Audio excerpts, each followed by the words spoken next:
Hey guys, welcome to the channel. As you see in the thumbnail, what if Naruto and Luffy save Ace? Before I start, please do support for more awesome content and subscribe my channel and like this video.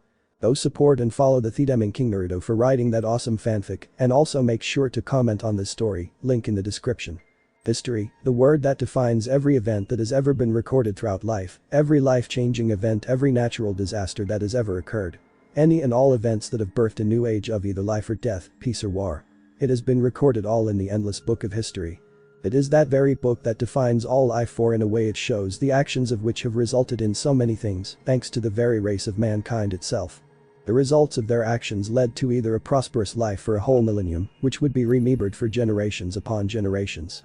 Or it leads to nothing but war, that which has caused extinction of so many races, or battles and wars over mankind's greed, to which has led to wars that have bathed the ground in blood and bodies of those that have been slain.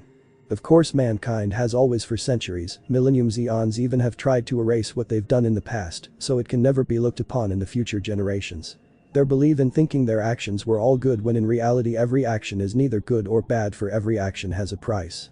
Unfortunately, humans didn't see that way. And have stubbornly thought they could do things they were not gifted to do, which has caused even more death and destruction in their wake. Like the saying goes, the road to hell is paved with good intentions. Or in this case, the road is paved with the bones, flesh, tears and blood of all those that have died by those very intentions. The actions of man has caused an uncountable number of deaths that some can't distinguish them between man and demon. It's for this very reason another action in the book of history happened, that which was once again recorded in history, only this time. The very deities themselves had stopped to watch the scene of man's actions that in the future will shift the world into a chaotic era, that which makes all the past actions seem ever so small in comparison. This event shook the very planet to its core, and thus made the very deities watching curse mankind's stupidity, yet they couldn't do anything.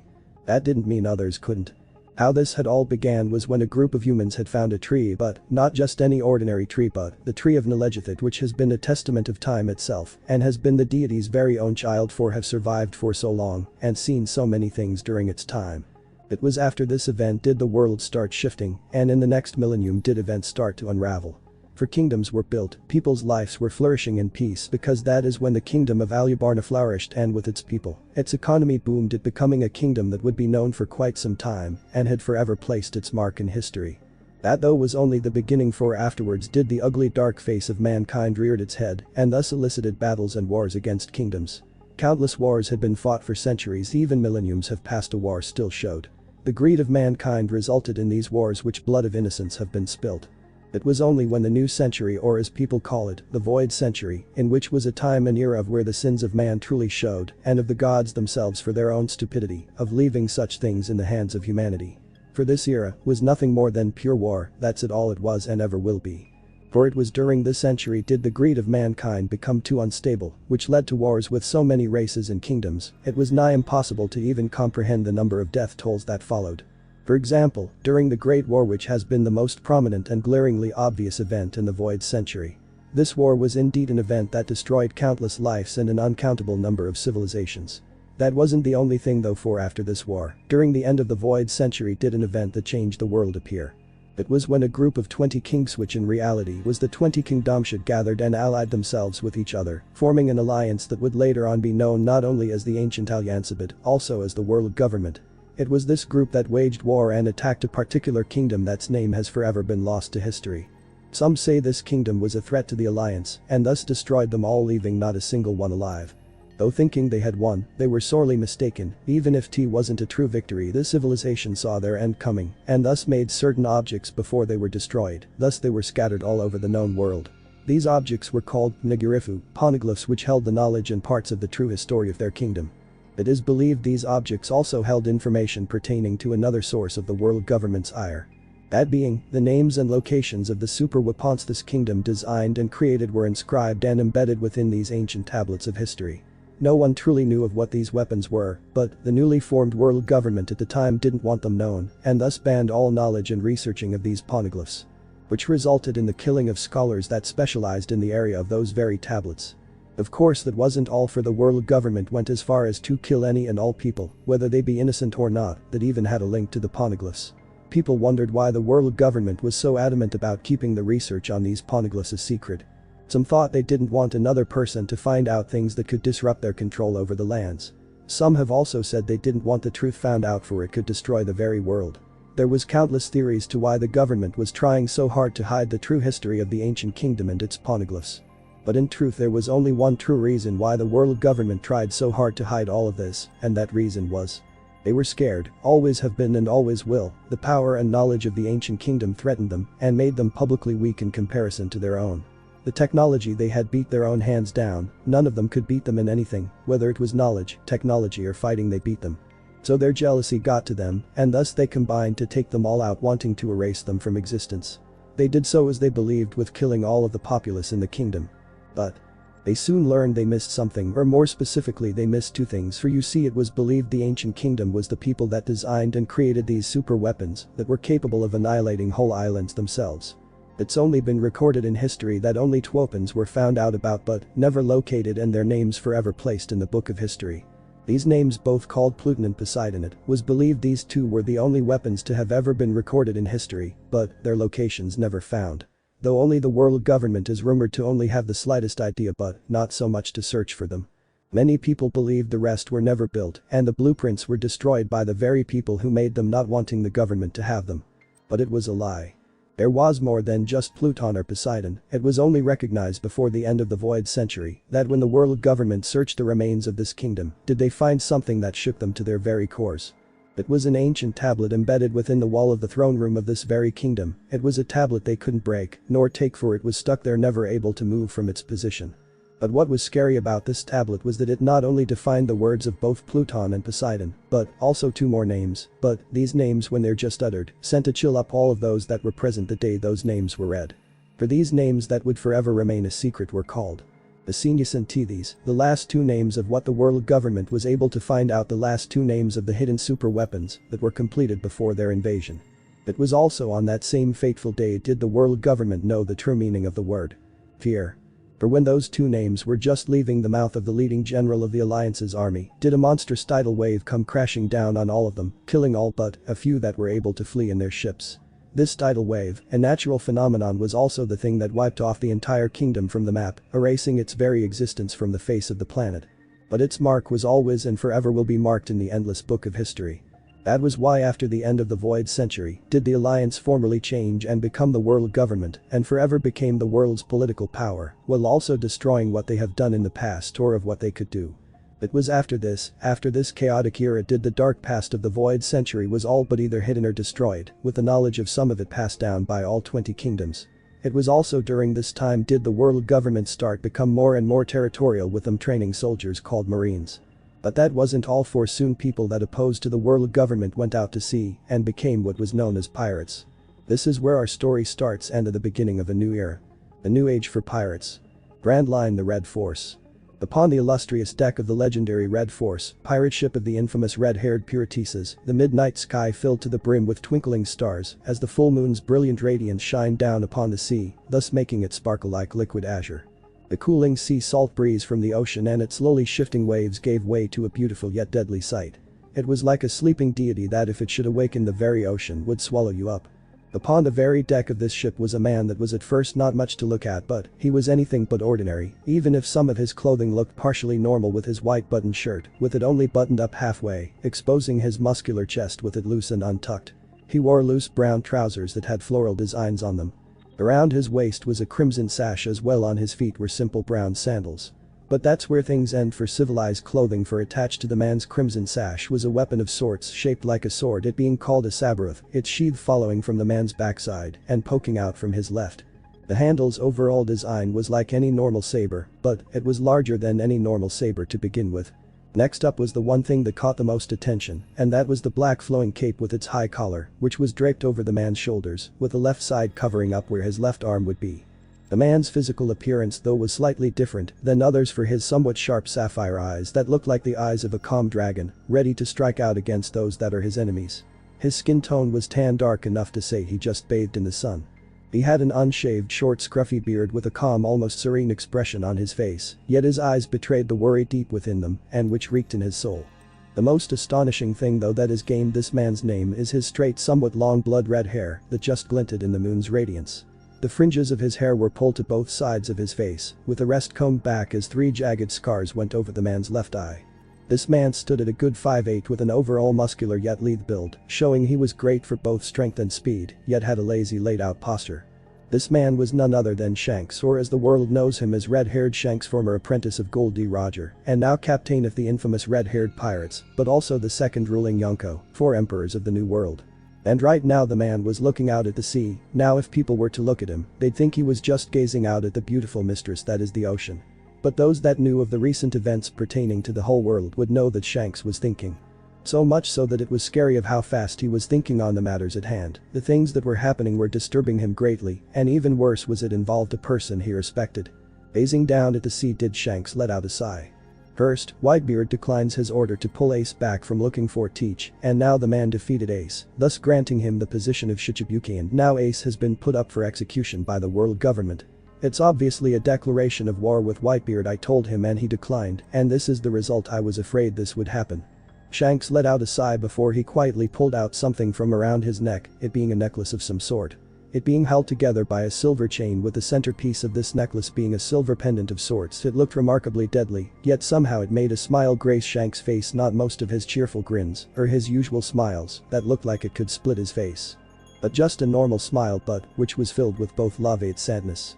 The silver pendant was designed with a crown of sorts on top, with it leading to both sides, showing roaring dragons, their claws outward prepared to strike out, and their maws open to attack their enemies. At the bottom of this pendant was a skull and crossbones that seemed to hold the 2 dragons up. The sockets of the pendant were little small red glittering rubies. Though at the centerpiece of this pendant was a gem of sorts, it being a striking color of a violet shade. Streaks of red and blue could be seen within the gem, giving it all the more of a unique shine. Running his thumb over the gem, did Shanks speak. I never did want to do this, but to save Ace, and if our information is correct, Luffy from certain death, I will need both of your assistance. I know the promise I made to never summon you two, so you could rest, but this world needs you two once more. Even now the tides of fate are churning, and the upcoming war is coming. I can't do this alone, no matter how strong I am, I need your help, Shanks spoke. His eyes practically glued upon the gem in the pendant. Slowly turning it over, did Shanks' eyes read the words described within it, showing a hidden message within for his eyes only. Always remember, Shanks, we are always there, just call upon us when you truly seek out help, when you're backed into a corner, remember we are here. Clenching the pendant, a lone tear fell from his eye. I know, and it would seem I have no other choice, I'm sorry, but it's time you two appeared once more. This world needs you, it needs you once more for the era that is to come. Like you both helped Captain Roger, and his time, I need you as well. But that Shanks pulled the necklace off before placed it in a bottle of sorts with a rolled up piece of paper inside. Placing the necklace inside before plugging up the bottle, did Shanks hold the bottle outwards over the ship's railing. Closing his eyes in concentration, did Shanks speak. By the grace of the old ones and of thou ocean's shifting tides, let thy churning current spin and stir, let God's word ring out through the ocean and all of its inhabitants. Let thy old ones hear thou God's words and hear my plea. Awaken once more, rulers of the ocean, he spoke before his smile widened even further to see the necklace glow from his words, before it practically was inflamed with a blue fire of sorts. Seeing his work done, did Shanks throw the bottle far into the ocean, knowing with this action, countless deaths will be averted, and the deaths of both Ace and Luffy will also in result be averted as well. Especially with the two he has called for. He idly watched the bottle splash into the water before closing his eyes in finality before turning around. Heading to his quarters, did he speak. It's time for Chanjay got a battle to prepare for. With that, Shanks went back inside his ship, preparing to get to Whitebeard and help him against the Marines and save Ace and his protege Luffy. Too bad he'll be held back for a while. Good thing he sent the message. He never did see the bottle as it sunk into the water suddenly disappear in a blue flash of fire. New World, unknown location.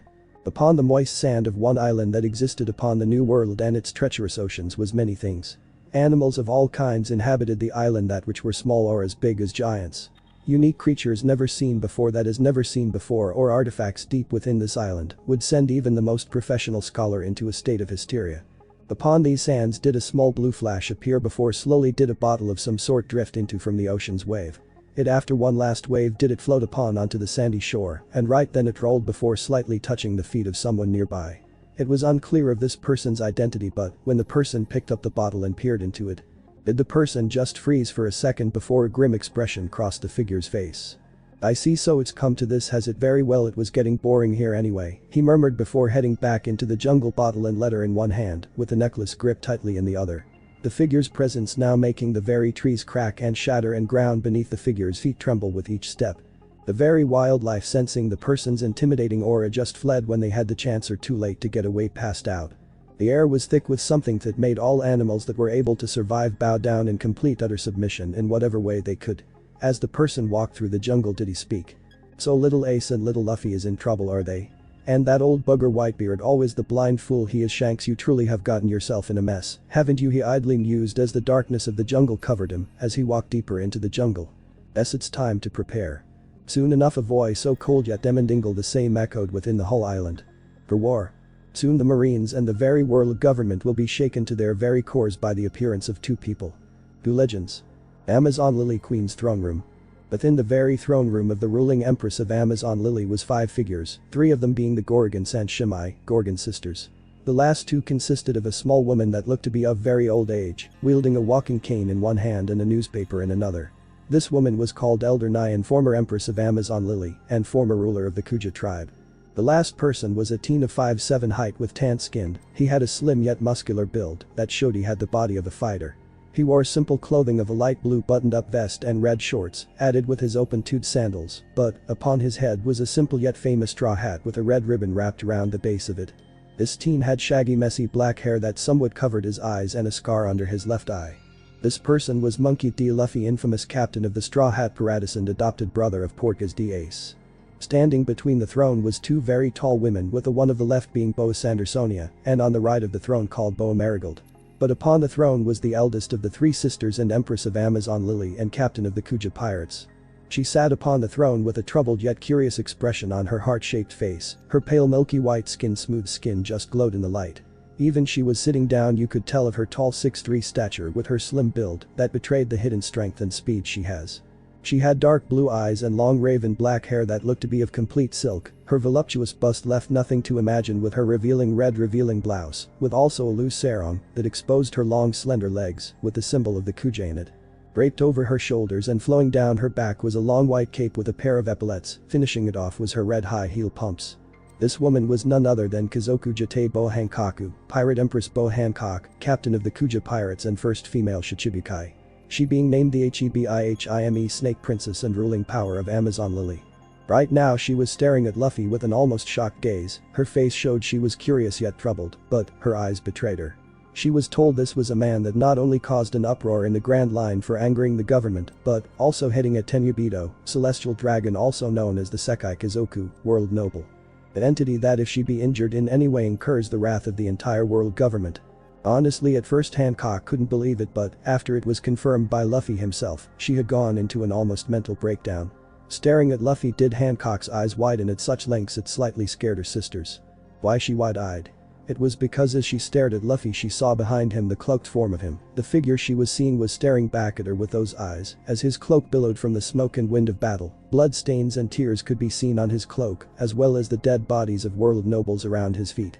She couldn't help herself but let out a bitter chuckle that earned the attention of everyone in the chambers. Monkey D. Luffy, you are not the first to go against the Tenryubito, because before you were others, but only 12 have ever been recorded in history to have caused such chaos against them. I never thought I'd meet another person to do such a thing, and I don't know why, but you Straw Hat remind me so much of him. He spoke solemnly, but when she said the word him it made both Marigold and Sandersonia. They could hear the sadness yet loneliness in her voice, and they too mentally frowned, remembering that person. Luffy blinked dumbly, not really understanding, just tilted his head on confusement, which Hancock noted, making her speak once more.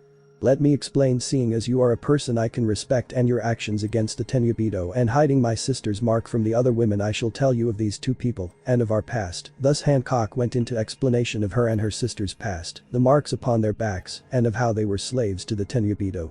But that's when a merman by the name of Fisher Tiger broke into Mariagewa and freed any and all slaves he could, while killing all that got in his way. At first I thought the man to be a monster, but what he did on that marked himself as the first person to ever go against the Tenryubito. We were some of those slaves that were freed on that very day, she said, which her sisters looked down, remembering part of that past they really didn't want to remember.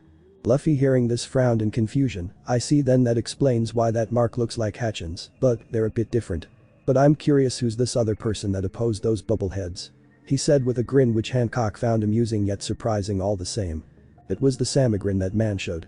Oh, him I'll tell you, for he was the one who saved my sisters from being pulled back into slavery during our escape that night.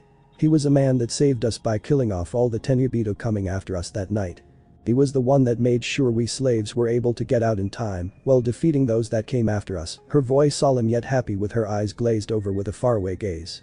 Luffy blinked at this, but when he heard this person had not only faced and killed the Tenryubito but also had taken on marines to make sure the slaves were free, he just had to ask. "Do you remember his name?" Which Hancock looked down at the question. "No, all I remember on that night when he saved us I asked him of his name, only to get the word Mulstromba. You Luffy, you remind me so much of him. Why is that?" She said, gazing at Luffy while secretly wishing to herself for just one more meeting with that man. Just one more is all she wished. Brand line impelled down. Deep within the maximum security prison of the world government was impelled down, the giant underground prison. The legendary prison that is said to have 6 levels for each criminal and for their deeds are thrown in that specific level for the crimes they have committed. But deep within at the very bottom of this behemoth prison in the 6th level was a person that was to be executed very soon. This person was none other than Portgas D. Ace, adoptive brother of one Monkey D. Luffy and son to Portgas D. Rouge and Gold D. Roger. Shackled by sea stone cuffs on both his wrists and ankles, he sat on the stone floor with a motionless expression on his face. Within this cell was also Ace's former enemy called Jin but was shackled on his far left. This giant fishman had a somewhat monotone expression, though the merman's eyes were frightfully filled with concentration of some sort. "Ace, this would not have happened if you and Luffy had just joined the Marines like I told you to all those years ago. Look where's it ended up at," spoke a man from outside the cell, the man sitting Indian style in front of Ace, with a stern yet sad expression. This man wore the normal Marine officer uniform with a vice admiral mantle over his shoulders. The man had spiky short grey hair and a grey beard as well. He had a dark skin tone and a few wrinkles on his face. Around his left eye was a scar. The man had a broad chest and a good build overall and stood a good 6'0". This man was Monkey D. Garp, Vice Admiral of the World Government and hero of the Marines. He is also the grandfather of Monkey D. Luffy, father of the revolutionary Monkey D. Dragon, and adopted grandfather of Portgas D. Ace. And right now he was staring at his adopted grandson in something akin to sadness yet self-loathing of himself. Ace just looked at his grandfather before speaking. "Gramps, I don't know if you're going senile in your old age, but you should know by now with the blood of 2 global-scale criminals flowing through our veins, it would be impossible for us to have become Marines anyway." To which Garp frowned, knowing even if he didn't want to admit it. What Ace said was entirely true. No matter what ties Garp had in the Marines, they wouldn't take the sons of their most hated enemies in. If anything, they would kill them on the spot. Like now, for example. "That doesn't mean you two should have become pirates," he uttered, to which Ace just grunted. The sound of the shackles on him rang throughout the silent prison level. Ace's facial expression now laced with amusement. "Please Gramps, there was no stopping us. Luffy and I love the sea, we love sailing it, living a life of freedom, instead of being chained down by those stupid military dogs the world government has on their leash. We are living the dream him and Sabo dreamt to have, yet that was taken away when the very nobles Yao Protect killed Sabo." He hissed out angrily, making Garp slightly flinch. The silence soon followed. The tense atmosphere was so thick it could have been cut with a butter knife. That is before Ace spoke. "Gramps, kill me," he stated, which Garp didn't show a hint of surprise nor shock at the teen's words, yet on the inside, a part of himself was blaming him for not trying harder to get Ace and Luffy away from the piracy life. Shaking his head, Garp spoke. "I'm sorry Ace, but even if I did kill you, that would not stop Whitebeard and his forces. If anything, that will just urge them on," he explained, making Ace smirk. "I doubted who would want to protect me. Who would want to save me? The son of the most evil man known to roam this world. Who, Gramps, do you know would do everything to save me from this death I know I'll get?" But to Ace's inner shock did Garp's one stern and firm expression to a more sad and regretful own. "That Ace I can answer with only this: the rulers of the sea shall only rise up once more when they are thou called upon. When their family is threatened, will the 2 rulers of the ocean appear once more." This, Ace, was the words of your own father, Gold D. Roger, spoke to me before his own execution. His words filled to the brim with remorse and sadness of such a level, it surprised the wide-eyed Ace. But what the two didn't see was Jin's wide disbelieving eyes or the slight trembling of his arms. He couldn't believe it. The words Garp just spoken were not only known to him and his older deceased brother Tiger, but to all of the known aquatic race. It was these very words that have had their king Neptune himself keep watch out for any disrupting tides in the ocean. These words were only known by Gold D. Roger and one other person, and that is even unknown to himself or Tiger. He only knew that these other 2 people were both known by Neptune and Queen Atohim. They was rumored to have cared for and respected greatly, to the point these 2 people was part of their family. So much so that it was rumored one of these people was listed into a contract by Neptune of some kind of arranged proposal of some sorts. It was rumored this person had been seen a few times in the Merman Island and in the presence of Neptune, Atoham and lastly their children, mostly though was the little young Shirahashi. It couldn't be. That saying is said to relate to the true rulers of the sea. Does this mean something? Why does it feel like such a omen that makes my skin crawl? What is this? He had no idea how right he was, for this omen would soon become real. 1 week later, Marineford. What would be the word that could describe Marineford right now? The headquarters of the Marines. A place of tranquility. A land of stone, firm trained soldiers that protect the peace. A town built on stone that would be filled with both Marines and citizens and curious children running through the streets. Wrong. It was pure chaos. The execution of Portgas d'Ace had indeed incited the wrath of Whitebeard and his allies, which started the war between Whitebeard and the Marines. Sengoku of course took every precaution into account, thus he gathered up all 3 admirals and called for a summons of all Shichibukai in the known world. Also he called forth the Marines stationed all around the world come forth to be ready for this war. And what a war it was. Whitebeard came like expected, and with his massive fleet of pirates and allies, along with his own signature ship, the Moby. The Yonko and legendary pirate came, and with a vengeance. He was an angered father that had his son taken from him and for his own foolishness let this happen. But no longer, as his forces charged into the battle. An even more shocking development did a ship coming falling from the sky, carrying the freed prisoners from Impel down. With them was a few people that gained the most attention. One of them being a revolutionary called Emporio Ivankov, another 2 being the former Shichibukai Jinbei Crocodile. But also the most shocking person was Monkey D. Luffy himself coming down with his ship filled to the brim with escaped criminals. It was also during that time did Luffy protect Whitebeard from Crocodile trying to attack the man, seeing as this old man was the one his father Ace respected. After which though Luffy challenged Whitebeard on who was getting Ace back and he would be the next pirate king. Of course the man was angry, the kid, but soon which grinned before accepting the challenge, which resulted in Luffy jumping into the fray, his allies following in behind him. That was at the same time Sengoku has announced to the whole world of Luffy and Ace's heritage and of who their fathers truly were. This which shocked almost everyone in the war, with only a select few already knowing of this. After this though enacted the battle for Ace's freedom and against the Marines. It was basically a disaster, both sides were losing, pirates and Marines alike fell to their death, yet it raged on the anger and wrath of both sides, growing by heaps and bounds to save their fellow Nakama, while another to keep the justice of which they serve. Though it was glaringly obvious the Whitebeard pirates, even if they were putting up a good fight, were lacing for with the combined might of the 3 admirals, of which were Borsalino, or better known as Admiral Kizaru, the next being Kuzan, which his alias is Admiral Aokiji, and the last one is known by Sakazukabit, like the last 2 his name in the Marines is Admiral Akenu. Plus with the gathered Shichibukai consisting of Dracula Hawkeye Smehik, Don Quixote Doflamingo, B. Sora Makuma, Bartholomew Kuma, Jack Moria, Jekko Mariah, and the last of which was the reluctant Bohankakwo, was instead of fighting against the pirates was just protecting Luffy when he was nearly killed. She didn't want someone that acted like that man killed. Though that wasn't the only fighting force, for when the war was stretching further on did a man called Centimer appear with an army of 20 pacifistas. These man-made cyborgs were already doing quick work of the pirates, though some were destroyed by Hancock herself for targeting Luffy. As the war raged on though, no one never saw the 2 cloaked figures watching from above the very top of Marineford's fortress. Their cloaks billowed into chaotic winds as the screams of the fallen sounded the area and clashes of battle rang through the land. No one could see them nor sense them, but the very area around seemed to shift as the clouds themselves slowly start to swirl around them while darkening. It was like an incoming storm, and it was about to hit the war hard. The 2 figures watched as Luffy punched Garp off the man-made bridge before getting to Ace, while also watching Whitebeard fighting off the Marines that were trying to stop Luffy. One of the figures turned their head to the other and spoke in a melodic voice that was like hearing the sweet melody of a goddess singing to her child. Look at them, little Luffy-kun and Ace-kun have grown up so much, and Hancock-chan as well, what a stunning beauty she's. Bekame was the now identified woman's voice. The person next to her just tilted his head a bit before giving a slight nod. True, the kids have grown up so much since the last time I saw them. Garp's training must have done this some good, and Hancock-chan has indeed grown into a beautiful woman, spoke the other with a voice that both baritone yet had such an intense firmness that it would have most likely sent the most veteran Marines in a coma. The woman gave a nod before looking back at the battle happening below them, seeing the pacifistas almost destroyed with 5 of them attacking the pirates, with each Shichibukai attacking the commanders of each division of Whitebeard's crew. Also seeing the leftover Marines attacking the fleeing Ace and Luffy. We were called to help them, let's get to it, spoke the man, which the woman just gave a nod to before stepping to the edge of the building. As the 2 started to lean forward, did the woman speak.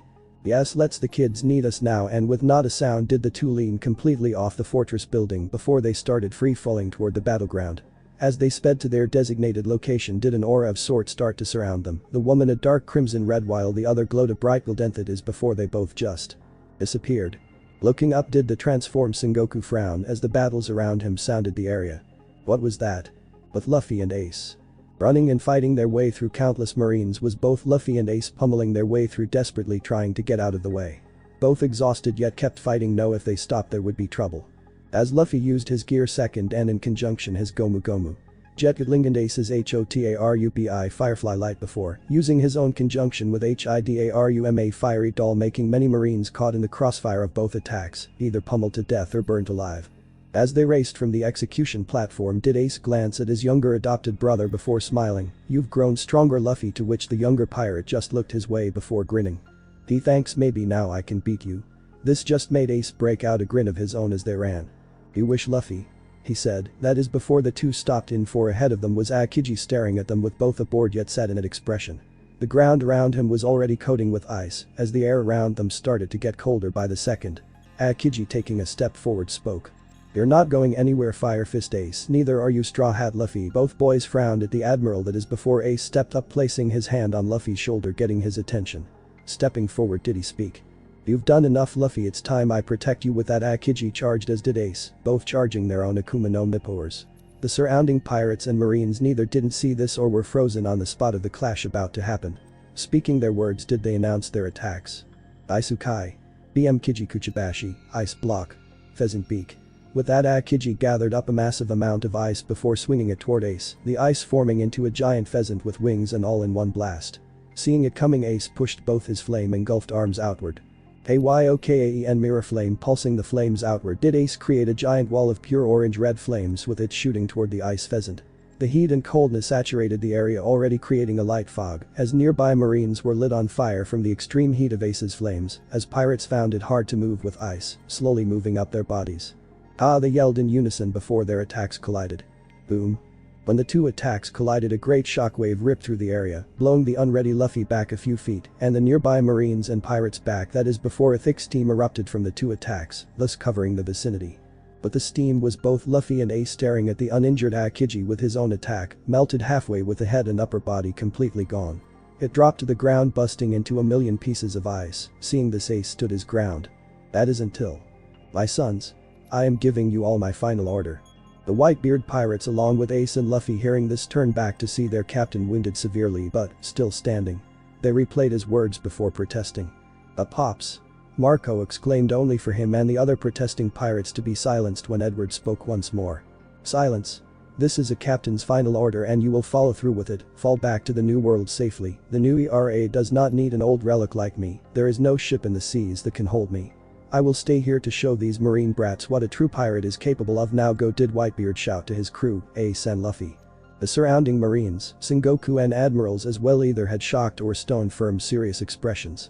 Marco hearing this let a few tears fall before bowing his head before speaking. "Very well, Captain," yelled out the 1st Division commander. Tears swelling up in his eyes from his father's words as were other Whitebeard pirates having the same tears. As the crew started falling back did Whitebeard speak again. "My sons. Do not look back. Times are changing, the ERA of piracy shall live on and will forever conquer these marines, the world government and the world nobles, we shall topple them all. Do not look back." With his last words to his crew and Sanzdo's he reared back his fist gaining Sengoku's shocked look as did the watching admirals. "Ah!" With a swing as a quake bubble surrounded his fist, did he once hit the air, did the blue cracks appear before suddenly the ground started shaking, before a great upheaval sounded as an earthquake erupted from Whitebeard's targeted fist, with the earthquake rippling through the land and into the Marine Base HQ. As the cracks and upheavals ripped through the area, marines all losing their balance and falling through those very cracks or the falling debris, did both Ace and Luffy stare at this in shock. The Ace it was a testament to his captain and father's power as to Luffy it told him deep down this man, Whitebeard was not only respected by Ace, had the power he couldn't even begin to imagine, but loved his crew so much to sacrifice himself for it. That action alone raised his respect for Whitebeard all the higher. Seeing the Marine HQ crumble did Sengoku roar in anger as the admirals frowned even Borsellino himself. Whitebeard himself stood, tall and imposing, even with his severe injuries in front of the angry marines. His triumphant grin in place did he speak. "Marines. I challenge you to finish this battle once and for all, which the Marines all but charged at him, swords and guns drawn. Seeing them coming, Whitebeard gripped his Bisento before channeling his Gurgura no Mi powers, forming a quake bubble which coated his blade. But the swing did he sent a whirlwind shockwave, disrupting and completely destroying the first wave of Marines, sending them high into the air.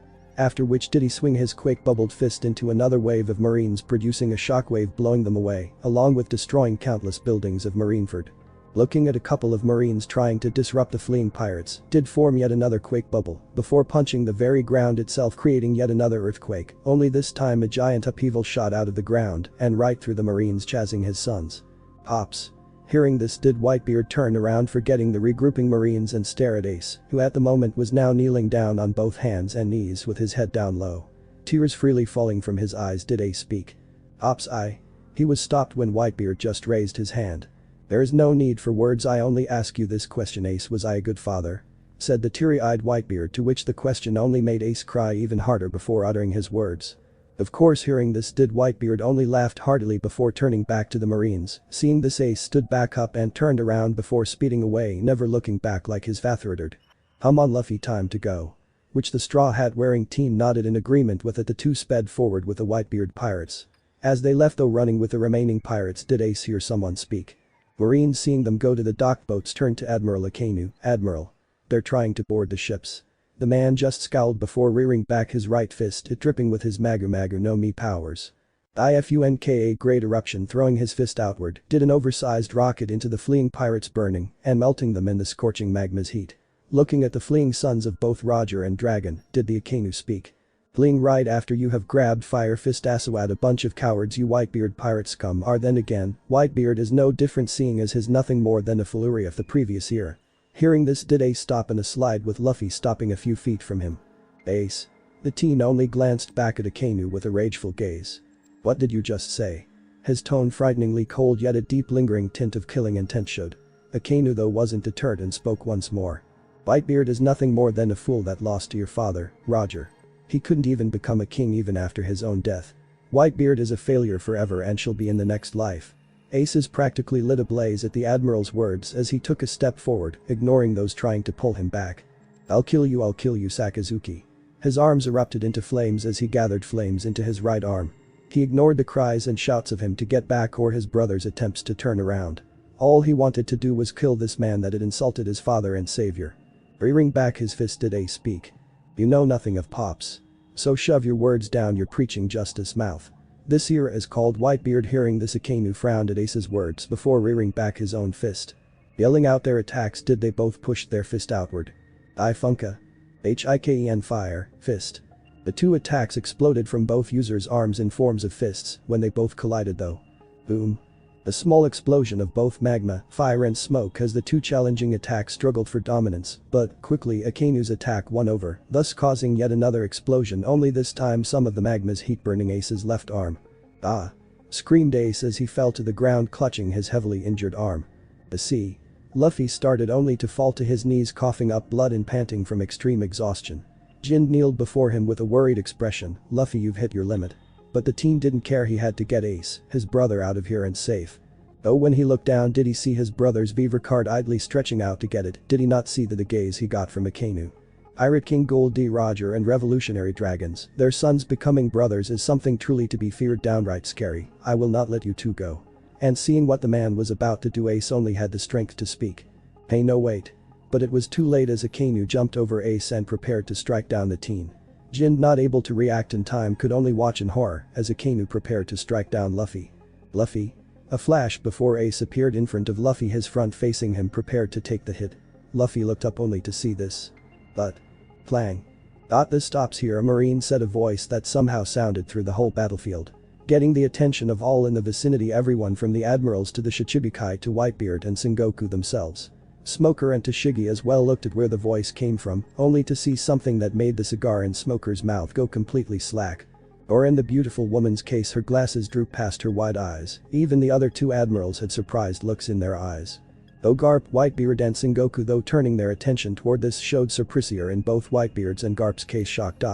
The Shichibukai looked at the scene, and all had reactions to this. Doflamingo was now sporting his trademark grin, only it more insane than usual. Gecko was himself looking upon the scene with his own grin, though there was a curious look in his eyes. Buma, thought to be believed to be completely cybernetic, showed a slight surprised expression. Mihik himself though was sporting an unusual wide-eyed look, that is before an uncharacteristic wrinkle upon his face.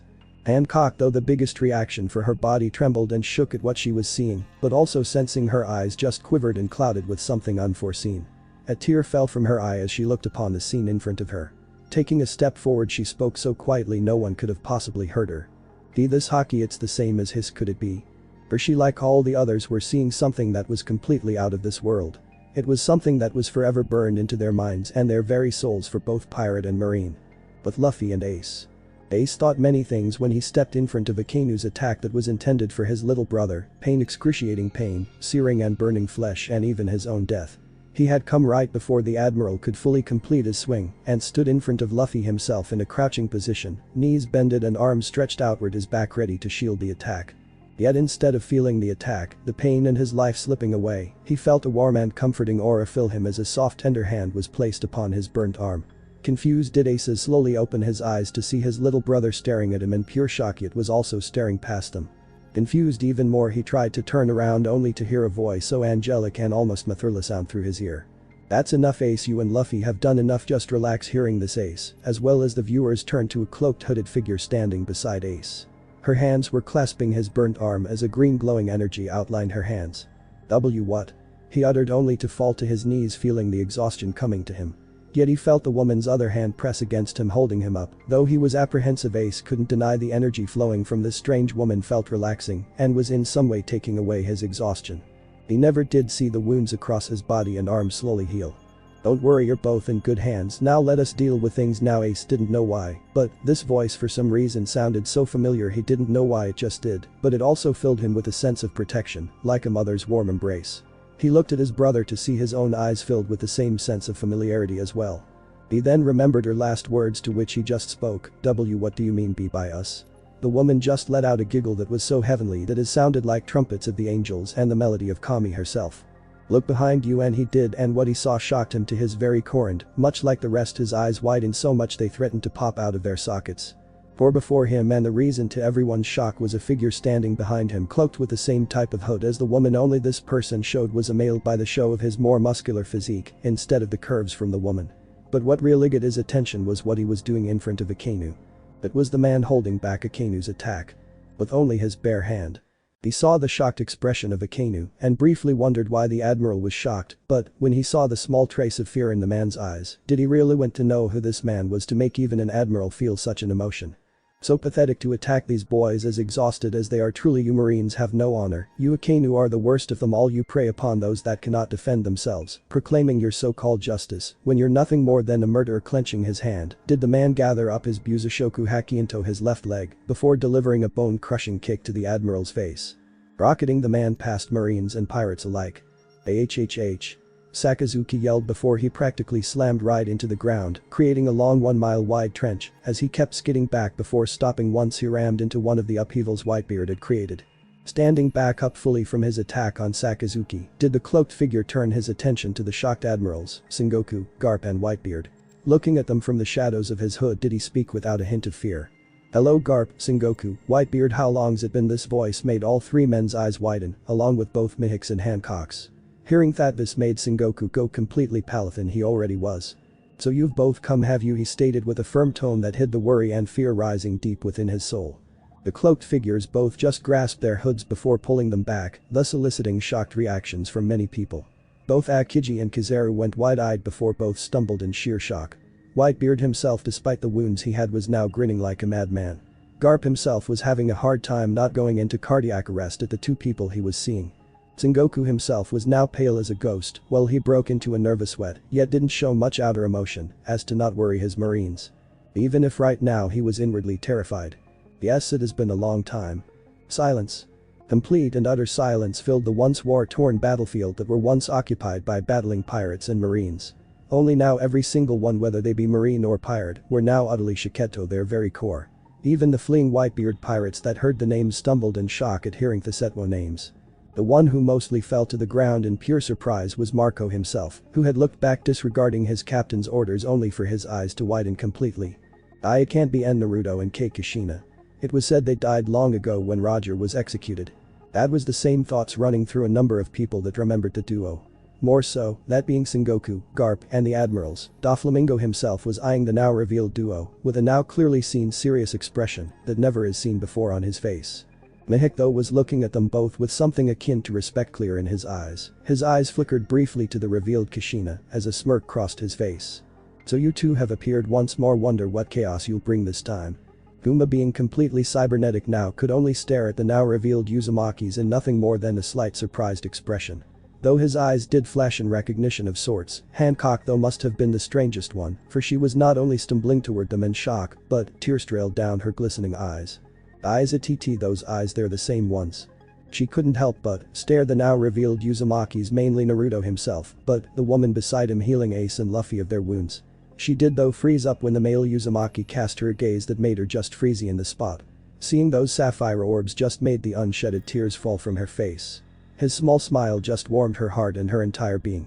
Bizaru and Akiji were trying their best to not just pass out in sheer shock. Right before their very eyes was the two people they never dreamed to see again. The very people that made even them tremble in their boots. They could still remember what the two did on that day, and even then it still haunts their deepest darkest corners of their mind. Their fellow Admiral Sakazuki knew too well, for he was there also on that day when the two appeared. So much deflowed soon afterwards. Ikami, they haven't aged a day since then. Sengoku and Garp though were having the toughest of times staring at the two people they never wished to see again, more in Sengoku's case, for he himself knew these two are much more dangerous than any pirate in history seen before. The only person to come to their level was Roger himself, and that was pushing it in itself. They couldn't help but gaze at their faces once more, and just seeing them made their very souls cringe in terror. Garp himself didn't hold anything back and just looked down solemnly, which Naruto noted yet didn't pay any heed. Finally, Whitebeard was well. Despite his massive injuries and his imminent death, all he could do was grinning like a madman, a man of old age, yet his eyes just gazed at those two with both respect, yet excitement which ran down his very soul. Honestly, just looking at their faces made him see behind them the grinning face of his old rival Roger, looking at the Marines with just pure killing intent. I can definitely and peace knowing these two are here to protect the new age and bring into a completely new era with them leading it. I have no qualms with dying. Looking at the two, did he see not only had they noted a day since he last saw them, but they looked even better than he's ever seen them before. He couldn't help but marvel their features as he remembered them when he was younger and in his prime. In the days when he was much stronger and agile, in the days he could have wiped Marineford off the face of the map easily. But Kushina, with her hood completely off, showed her angelic face and vibrant red-maroon long red hair, that which resembled flowing liquid blood. Her heart-shaped face, that which looked like the face of a goddess, that with beauty none could ever possibly compare. Her wrathful yet gentle violet eyes remained the same as always, that seemed to calm the most rageful monster, but glared at could make your very heart implode from within. Her milky smooth porcelain skin glistened, showing how smooth it was compared to others.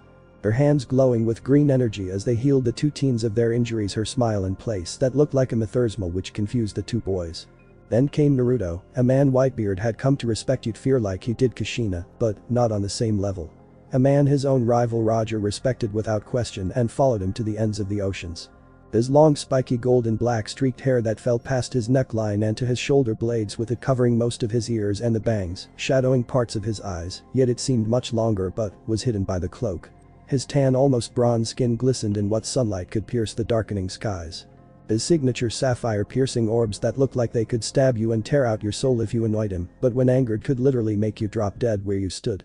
The slits in his eyes only gave him that more fearful expression, yet they were softer and warm when they gazed toward both the healing Ace and Luffy. Ace, Luffy, no worries, just rest and let Jin carry you two out of here, spoke the blonde, confusing the two even more, yet Jin himself just stared at the two in a more concentrated manner.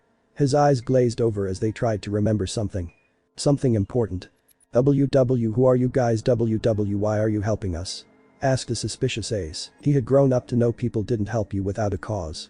Even in the midst of war he stuck to this and would forever, though he blinked when the man suddenly turned around before he placed both his hands on both his and Luffy's head, making them blink confusingly. Well, our names are what that dude with the fro said. My name's Uzumaki T. Naruto, and that there is my lovely wife Uzumaki T. Kushina. As for why we're helping you, do we really need a reason to help out our own family? He said with a grin that looked so identical to Roger's own it made those slightly shiver. Though when those that heard this went completely silent, they having trouble of what they just heard. Family. These boys had family other than their fathers and Garp himself. Many questions popped into those that didn't know of Naruto or Kushina, but those that did, their eyes just widened so greatly they would have popped out of their heads. What? Sputtered Smoker as he gazed at the two. His eyes widened so greatly his cigar forgotten long ago onto the ground, his finger pointing shakily at the duo, fear clear in his eyes. Tashigi herself couldn't say anything for she was too hypnotized at the sight of the two and of how the man just kicked an admiral of Akanu's level like it was child's play. Oh, looking at his face did her cheek slightly heat up, thus making her look down trying to hide her flushing cheeks. What's wrong with me? Garp frowned before looking down as to not see the scrutinizing gaze from Sengoku, nor the betrayed look Kushina and Naruto was giving him. He was feeling the ultimate guilt crashing down on him when he felt their glares on him. He was sure if he looked up he'd be on the receiving end of two very possessed pair of eyes. But the two brothers, all they could do was gape at the two who looked at them in amusement, their jaws comically on the ground, or in Luffy's case fallen and stretched far beyond that. Did they hear right? They were family. How so? They only had Garp as their grandfather, and they only knew of their respective fathers' names other than that. How? How uttered Luffy, ace too shocked to speak. Hearing this, Naruto just ruffled Luffy's hair, making him blink confusingly before he looked back up at the gathering marines, admirals and Whitebeard himself. Don't worry, you and Ace will know later. Right now you two need to get out of here, we'll be handling this from now on. And before the two could say anything, Naruto quickly knocked them out in the neck, making fall forward into Kushina's arms. Then she gently walked up to the shocked Jin, gently she gave the fishman a smile. Jin-san, do us this favor and get those two boys out of here, we'll protect your back. Too long have we been away from the two, go and take them on Trafalgar Law and his submarine. He and his medics can heal the two, now get going, she said, making the fishman just give a slow nod before placing the two over his shoulder, before speeding forward, which he was followed by the Whitebeard pirates. Seeing this, the vice admiral spoke, Straw Hat Luffy and fire first to see her getting away after them. But when Naruto heard this he frowned, before Sengoku or the admirals could even utter a word. The blonde man just vanished for appearing in front of the charging marines, them being over 100 officers and vice admirals. Then without warning did he just glare at them, letting loose a good pulse of Hashoku haki of the color of the conquering king. Thus, in a swirl of wind and a pulse from Naruto, did the marines and those that were in the line of fire just drop dead to your brains, nothing but mush. Looking up at those that saw this, did Naruto just let loose a glare that made another pulse blow from his body, cracking the very ground, causing a crater. You marines aren't going anywhere, you wanna fight, you fight us, he said before brought down his legs stomping the ground, making it shake and tremble before the shock of all and the amusement of Whitebeard. Did an upheaval of both earth and water shoot up into the air in the area where more marines were chasing after Jin. Looking toward Kushina, did he give a nod, making her nod as well before the two gazed back at the stern Sengoku, who was now standing in front of the ruined execution platform. Garp beside him, who was wearing a stone-firm expression as well, the surrounding marines now looking at them brandishing their weapons. Kizaru and Aokiji in front of them as well, both wearing a serious expression as well, more of a fearful one, though for Aokiji in his case. Then there was the Shichibukai, looking at them. Did Naruto and Kushina give most of them a deadly gaze, except for Mihawk and Hancock themselves. Though Kuma himself was just gazing down at them with his now monotone expression. The Shichibukai standing at the sides of the two admirals, staring down their enemies. Did the two Uzumakis gaze at their side to see Whitebeard looking at them with a sense of amusement, yet a type of sorrow as well. Why are two of you legends like yourselves back here? It was thought you both died, spoke the emotionless Sengoku. Naruto just gave him a small glance before clenching his fist. Infusing his haki, did he send an all-around pulse of haki, knocking out some of the weaker-minded marines, killing them on the spot, and making those that had experience just pass out from the sheer pressure on their minds. You should know by now, as well as Garp, on that day, we warned both of you if any of our family was threatened, we would appear. It seems none of you idiots took us seriously. Well, you're gonna pay for it, as well as your pathetic world government, spoke Kushina as she glared at Garp the most as Naruto just stared at the stone-firm yet pale Sengoku. That's right, and since this is a war you'll be fighting us instead, so you best be ready, muttered Naruto, his piercing azure-slitted eyes staring them all down, making some take a few steps back, or in Smoker's case tremble. Though to their whole shock did Naruto just vanish once more. Only for a painful cry to sound the area. Looking where it came from, they saw the Admiral Akainu hunched over with Naruto's fist embedded into his stomach. The two being near the fleeing pirates, more precisely near the fleeing Jin, but the two brothers. Sengoku could only grimace when Naruto grasped Akainu by his face before he slammed him into the ground, causing a crater. The first one to die is this fool, the worn-out religions. With that, not waiting for Akainu to reply, did Naruto pull him back from the dirt before coating his fist with his Busoshoku haki, making it blaze up with the azure aura before he just punched the admiral in the face. Somehow the man's face just caved in itself as a muffled scream of both pain and anguish was heard from the muffled admiral. But soon Sakazuki just shot off like a rocket from Naruto's fist before he just hurtled past the shocked Sengoku, before he slammed right into the devastated Marine HQ, right into the kanji for Justicithus, shattering it all to hell. Reacting quickly did Naruto just appear once more beside Kushina, the woman, giving him a smile, to which he returned. Turning their attention back at the shocked Marines did both Naruto and Kushina grasp their cloaks before speaking. Now let's begin. With they pulled their cloaks off, revealing themselves to the world once again. And what they saw made Mihik just grin and both Garp and Sengoku frown. With Kushina, she was dressed in a form-fitting crimson tank top showing her developed bust and her midriff.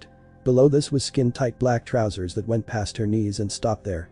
Crimson flames licked the bottoms of the trousers as a golden sash wrapped around her waist with a small end hanging from the left. Her long maroon hair fell below her lower back and to her butt, with her two long red bangs framing the sides of her face, which were held with purple hair clips. On her feet was a pair of open-toed sandals oddly similar to Luffy himself. On her left hip though was a katana of sorts. At first it looked normal by other people, but to swordsmen of the greatest quality, it was majestic yet deadly all the same. It was simple with a black sheath with a crimson outline. A spiraling dragon could be seen going around the sheath being pure golden. The guard was a goldencolor with the handle being a blood red crimson. The pommel being a somewhat unique skull and crossbones. Finally around her on her left hand on her ring finger was in fact a wedding ring showing her unity with Naruto. Speaking of Naruto, when his cloak came off did it show himself full out in his own clothing. Standing a good 6'2", he had a simple black muscle shirt which acted like a second skin, showing his ripped chest and rock hard 8-pack. On down he wore black cargo pants with many pockets. On his feet were a pair of pitch black pirate boots with the bottom of the pants tucked inside. With his cloak off now his hair could be seen fully showing his long mane of golden black streaked hair that covered the most of his back. Finally, like Kushina, he too had a weapon placed in his sash, but it was a saber with it larger than normal ones. The sheath was a pitch black with a golden outline. Upon the handle it was a striking crimson with the guard being pure golden. Upon his wrists was an log pose and on his left hand and on the ring finger was himself a ring showing his unity to Kushina. Last was around his neck was a necklace of some sort with a silver skull pendant that seemed to glow as the battle was about to start. Slowly pulling out their weapons did Naruto point his toward the enemies before speaking, "Now, your battle is with us." And with that the two charged at the Marines admirals. With Jinbe and Trafalgar. Upon coming to the submarine, did Jinbe be relinquished of both Ace and Luffy before they were rushed to the medical bay for immediate healing. As they did, both former Shichibukai and Supernova stood outside on the deck of the submarine watching the battle take place. And what they saw shocked Trafalgar and Jinbe. It honestly scared the two more so Law himself at how easily the blonde-haired one was able to take down an admiral, and with such ease like he's been doing it for years. But even that wasn't enough, for when he let loose his haki it made them stumble or fall to their knees. And they weren't even targeted or even in the range of its radius, just the mere shikwavi sent them rolling. All they could do was watch as the two charged into battle with the Marines and Admirals, resulting in a massive clash, sending another shockwave with the fodder Marine foot soldiers into the swirling winds of each clash. "WW, who are these people?" muttered Trafalgar, his eyes watching the scene before him, his body all but trembled and flinched with each clash. The very ground around crater with each attack made, screams of the dying Marines sounded the area as more were sent flying by the massive shockwaves. "I don't know, but it was a miracle they came, if not we'd be in even more trouble. Thankfully, with their interference Ace was saved. I can only thank them immensely for this," said the fishman. Trafalgar just nodded as he gazed down at the battle happening before his very eyes. The word power that he knew was nothing to what he was seeing now. The very ground was trembling and cracking, the sky itself was ripping themselves apart from each clash. The pacifistas were utterly decimated like they were nothing more than mere target dummies. Truly it was a mind-blower to Trafalgar, as his very reality was on the brink of shattering at the unbelievable sight before him. He could only wonder how the other supernovas would react to these people. Forget that the whole parade origin would be shaken at this. Jinbe himself was in deep thought as he gazed at the two battling Uzumaki. Something about them, and something Neptune and Atoham told him and Tiger before their leave made him frown. "Tiger, Jibe, remember these words: if you two ever, and I mean ever, come across two people that have the middle initial of D and have the mark of a senior synthesis, report back to us as fast as possible. You see, Jin-kun, Tiger-kun, these two people are very important people to us and the whole aquatic race. They're very good friends of ours and of our children. Please, we ask you, if you ever happen to come across them, ask them to visit us." Jinbe frowned, remembering those words as he gazed at the battle happening before him, his eyes fixated on the two Uzumakis. That is before something flashed back into his mind. The words spoken by Garp when him and Ace were in Impel Down. The rulers of the sea shall only rise up once more when they are thou called upon, when their family is threatened will the two rulers of the ocean appear once more. By Neptune it can't be stuttered the now wide-eyed Jinn. The fishman stumbled back trembling all the more, he had to grip the railing to balance himself as the overwhelming shock came over him. Trafalgar looked at him confusingly, yet he too would have been shocked if he knew the realization Jinn just came to. And to think Ace and Luffy are related to those two by Neptune's trident, what will happen now? If only he knew the titanic maelstrom of change was coming and it was gonna sweep in all in its path before pulling them into the new era. With Kobe and Helmeppo. What on earth is this, uttered the petrified Kobe. Him and Helmeppo were hiding among the dead bodies of their former comrades. They knew this battle that was happening now would kill them from just a mere shockwave from the battles. No matter what kind of training they went through, they were not and never will be ready for this. Seeing two people alone fight against the world government strongest. I know, and that golden-haired guy he tossed Admiral Akenu around like he was nothing. What are these people, are they even human, muttered the equally horrified Helmeppo. Kobe just kept watching at the battle as more bodies of Marines flew past them, some dead, some dismembered and some downright torn to pieces. These people are not human, they're monsters. If only he knew how true its statement was. But Smoker and Tashigi. On the battlefield in the rear line with the other vice admirals was Smoker gripping his sea stone made Judias. His eyes glared upon the two people that made him feel the tremending of fear, a feeling he has never wanted to feel again. He still remembered what those two did on that day. Leaning to the left did Smoker dodge an incoming Marine soldier being blasted by the resulting backlashing winds. Looking upon the closing in Uzumaki's did Smoker let loose a curse. Damn it, they haven't gotten any weaker since that day, just how monstrous are they? He spoke, making his second-in-command female swordswoman look at him in confusion. The woman had a hard time not falling to her knees in the sheer pursuit of the haki being released. Though she couldn't help but be amazed by the two Uzumaki's swordsmanship, with but a swing Marines were lifted from the ground and sent into the air of the chaotic winds. Those that tried to repel them were decimated, that's all she could say. Swords, katanas, hell even the Akuma no Mi devil fruit users they had were nothing before them. When she heard Smoker's words though did she grow curious of them even more than she already was. What do you mean, Captain? What have these two done in the past? Smoker just glanced her way before looking back at the battle at hand. Brandishing his jud did he just walk forward before speaking. These people Tashigi are the ones that committed the massacre of the Tenryubitand, are the ones responsible of taking Goldie Roger's body from the government's hands on the day of his own execution, he said, making the young swordswoman's eyes widen greatly. Anyone and everyone in the Marines knew of the massacre out of the world nobles. It was an event that shook the entire world when two unknown assassins appeared on the day of the attack on Mariagewa. Those two assassins were unknown at the time, with only those of the higher-ups knowing. But it was on that day over 100 world nobles were killed, brutally murdered and dismembered. It was the bloodiest day of the world government history, as the blood of the nobles was spilt on the grounds of their very own city, the slaves they kept locked up spitting on their dead corpses as they got out of there. But the one about Roger's body being taken away that confused her. And why did Captain's eyes turn fearful at that? But Naruto and Kushina. Blocking another attack from Marines did Naruto swing his saber, making them blow away from him. He ducked under another swing before he delivered a quick jab to the Marine's stomach, pulverizing his stomach and shattering his spine from just that. Spinning around did he slam his foot once more into the ground, causing another upheaval appear, only this time of pure seawater. It shot up from the ground like a giant pillar, a geyser of sorts. It shot straight up into the air, taking with it countless Marines. Isukaira Mirahoko, Ice Block Partisan, shouted a voice Naruto knew well enough as countless upon countless spears appeared before shooting toward him. That is until he heard another voice making him smirk. Yasukani no Magatamah Shaku Curved Jewel, a soprano-like voice shouted as between the incoming ice spears did countless beams of light appear as well. Seeing the incoming attacks did Naruto just smirk before he pulled his saber outward before slamming his other hand on the ground before shouting. Yuzushoku. Bodhi M, color of the armaments. Body armor. Right before the attacks hit him did his body just be engulfed in a fiery blazing aura of gold. Boom. Nice try you two, but you'll need to do better than that, said Naruto as the ground around him was nothing more than a gigantic crater the size of which could have taken out small battleship. Yet not a scratch could be seen on him. His saber grip did Naruto look up at his two attackers to see both Admirals Kizaru and Aokiji before him, the latter of which adorning a serious expression, while the former was as usual laid back, yet a serious glint hidden by his orange-tinted glasses. Seems even now you are monstrous as ever, Uzumaki spoke. Aokiji, sheets of frost and ice surrounding his body partially but not overly so. The very ground around him froze up as the freezing air surrounded the area. Kizaru himself just took a step forward before speaking.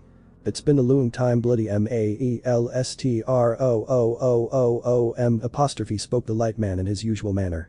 Naruto himself just smirked at the name given to him. That is before his hand shot up stopping a kick from Kizaru, him not moving an inch from the attack, but the area behind didn't for it was all just blown away in the aftermath shockwave. You still want to jump and head first Borsellino. Fool, and before the admiral could react Naruto had already jumped into the air, delivering a roundhouse hockey-infused kick to the man's chest, resulting in him hurtling right into a couple of Marineford buildings. One slamming into them did Naruto take his saber and gather his hockey into it, making it flame up into a golden aura before swinging it toward the location Borsellino hit. Yuzushoku. Kenjutsu. Katingutsuki, color of the armaments. Sword style. Cutting moon, and with such speed and accuracy did the golden aura from his saber just solidify, and upon end swing did a giant arc of golden hockey shoot off from him. It was such a height it split the sky itself, ripping apart the clouds and tearing the ground up like it was butter. Marines in the way of the attack were cut clean through, showering the ground in blood and gore. Aokiji cursed not being able to stop it in time, but also couldn't help but gaze in slight amazement at the giant hockey attack. It still reminded him all those years ago of this man's danger level and of what he could if he was serious. Those that saw the battle between the three could only gape in pure shock as the two admirals being held back by one man. The strongest side Sengoku and the Gorosei themselves. Toshigi and Mihik marveled at the sight of the giant sword slash heading for the admiral, for it was plainly just too hard not seeing it, since it was slicing the very heavens. Borsellino himself, exploding out of the building, only showed signs of surprise when his eyes widened behind his glasses. Boom. Another titanic explosion rocked the battleground, it lighting up the sky and the giant sphere of destruction, vaporizing all in its path. The clouds parted way as did the ocean from the attack. Marine foot soldiers could only run in terror as the sphere of chaos pulled them up, vaporizing them utterly and completely. "Oh my kami," uttered Toshigi as she gazed at the fiery sphere of destruction, surprise yet amazement clear in her eyes. Her hands trembled with both fear and excitement at seeing such an attack. Smoker, seeing this, could only shake his head at his subordinate's taste in weapons and techniques. With Naruto, he suddenly ducked under a kick from Aokiji, cratering the ground in front of him. Reacting quickly did he do a handstand before delivering a kick to the man's chin, but the admiral acted before delivering a quick jab at Naruto, only for it to be caught by Naruto's hand. Spinning did Naruto spread out his legs before kicking Aokiji multiple times like a pinwheel. That is before he jumped up before delivering a kick to the man's abdomen, making him cough up blood before he skidded back a few feet. Rearing back his hands, making them be coated in ice, did the admiral shout. "Rymirahok, oh partisan," he shouted this time. Unlike his last ice attack, the spears were much more refined and numerous in number. Throwing his arms outward did they shoot toward Naruto, who drew his saber before in only a master swordsman could do parry each spear, making them pierce the ground around him. When he saw them all gone did he look up only to see Aokiji up in the air, this time gathering more ice into his arms. Isukai. BM Kiji Kuchibashi, ice block. Pheasant beak, and the same attack from Ace came down, only it much bigger than before. Seeing it coming down on him, Naruto just grasped his saber in his left hand before clenching his right fist, making it blaze with his fiery golden hockey. Try something else, Buzushoku. Taijutsu. Hasai Ken, color of the armaments. Hand to hand. Crushing fist, and with a swing did Naruto's blazing fist impact onto the giant ice bird. A silence followed before suddenly the bird just cracked for it, shattered as a golden beam of hockey blasted through, melting the ice, complete with it still going up into the sky, shooting a hole through the clouds. Damn, still as powerful as ever, Aokiji mentally grimaced as he looked at his slightly scorched left arm. He was able to get out in time from taking the full brunt of the attack, but it still got him on his left arm. Looking down at the man did the admiral let loose a small frown as he landed back on the ground. "You're still as strong as ever. I see old age still hasn't caught up to you," he spoke. Naruto just gave him a smirk before his eyes looked to the right. Right then did Kizaru appear beside Aokiji, not dead as some marines believed, but wasn't unscathed either. His suit was burned very much so, and his admiral's mantle was completely gone. His chest adorning a giant cut that was bleeding out. "Wash muash. This guy is still monstrously powerful as EVERRR," spoke the admiral. Naruto just gave a small shrug while Aokiji just nodded in agreement with his fellow admiral. Finally the two set their sights on Naruto, who stood there undamaged and unscathed. Finally taking it full out did Aokiji speak. "Isu Esperu, I saber," and right then did a giant sword of ragged ice appear in Aokiji's hands, it long as himself in height. Then Kizaru slammed his hands together before separating them.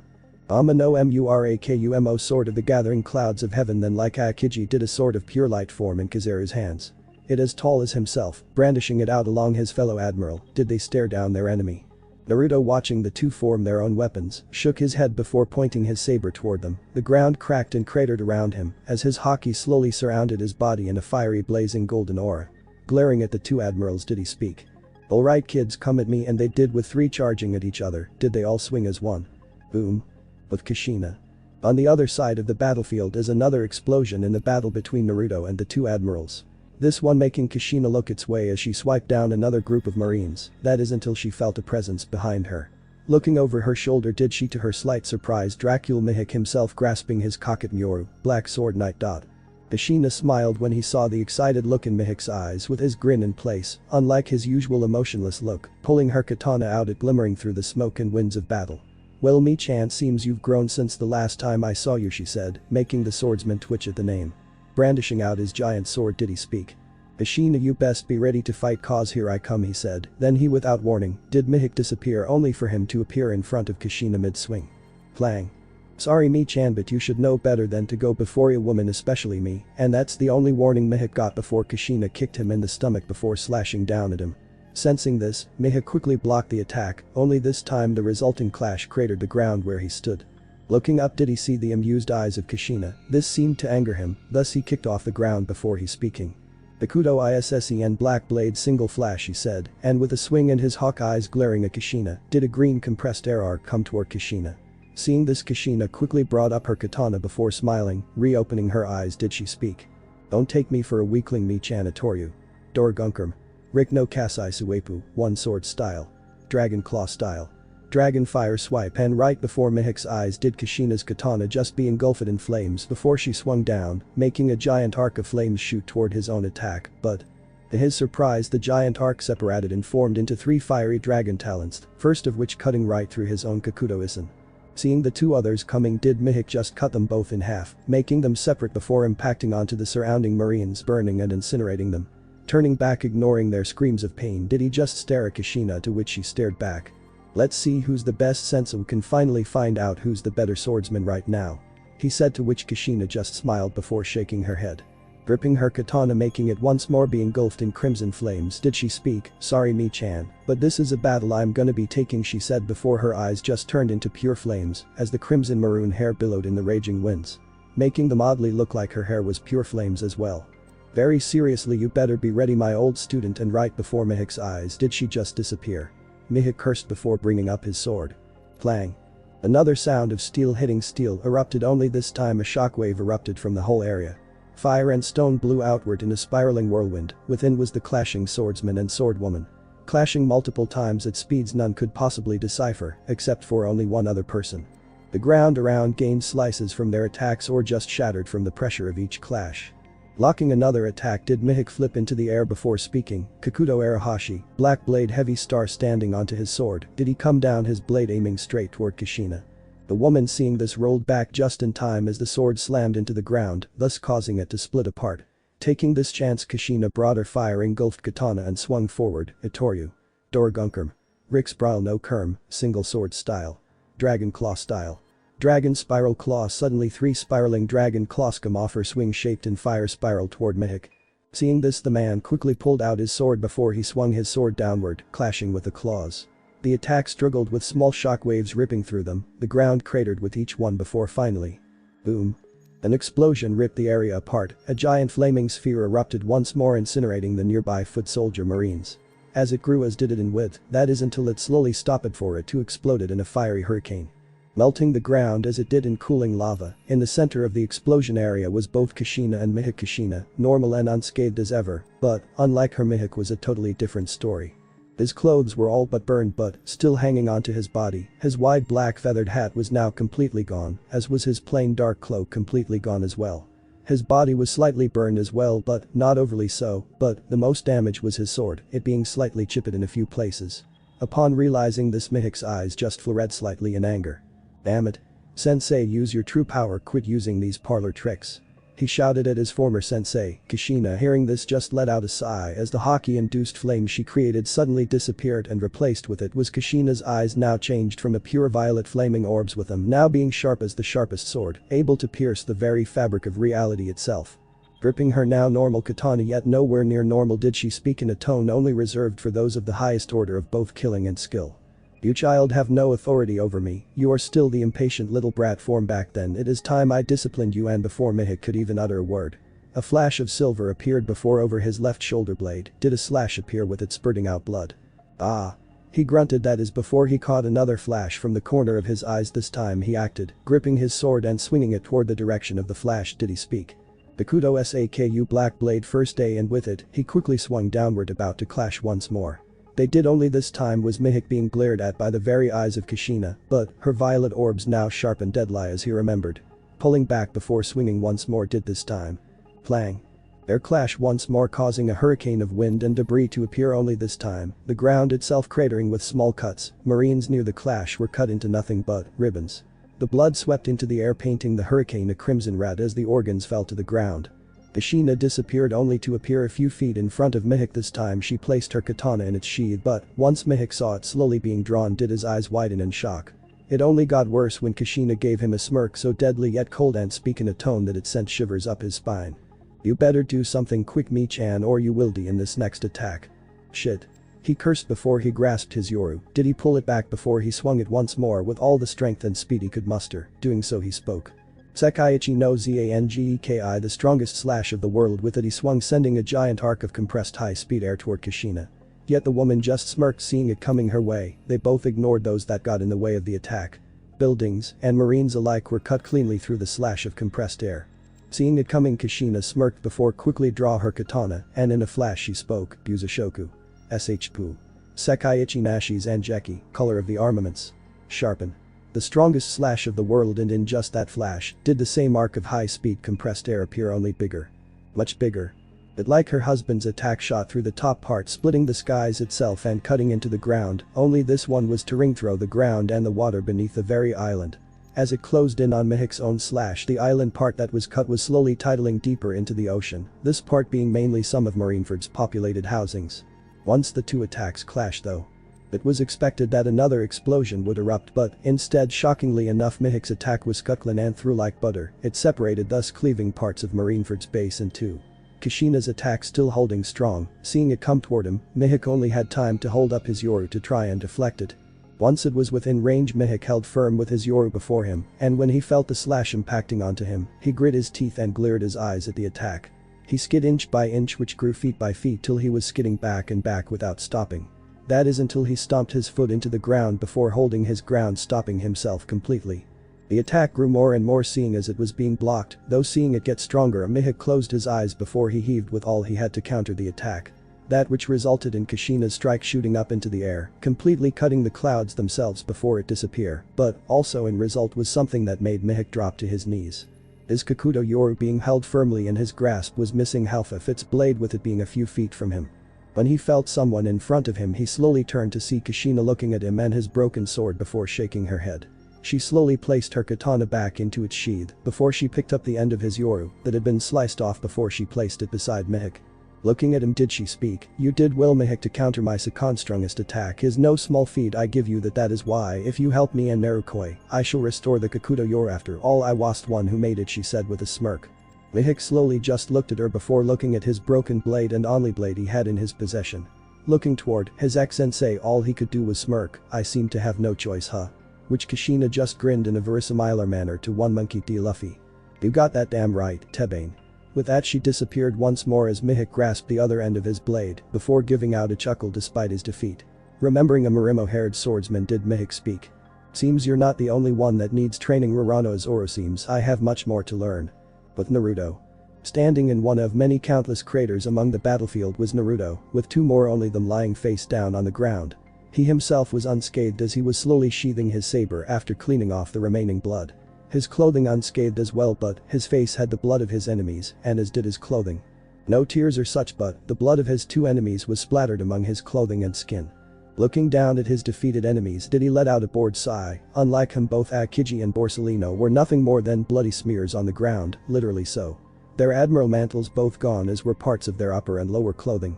Slashes and gashes from his saber showed among their chests, arms and legs. Borsellino's sunglasses long shattered, as was Akiji's headgear as well. They lay there on the ground pooling blood, unconscious, as not only the slashes and cuts but from broken to shattered bones were out of place in their bodies. Fractured ribs, shattered collarbones, broken legs and arms.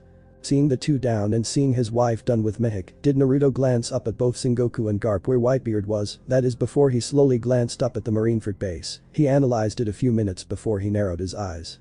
Seems we got some visitors with it. He disappeared heading toward Whitebeard. But Sengoku and Garp. During the battles between Naruto and Kushina, both Sengoku and Garp had tried to intervene, but Whitebeard stopped them from even trying.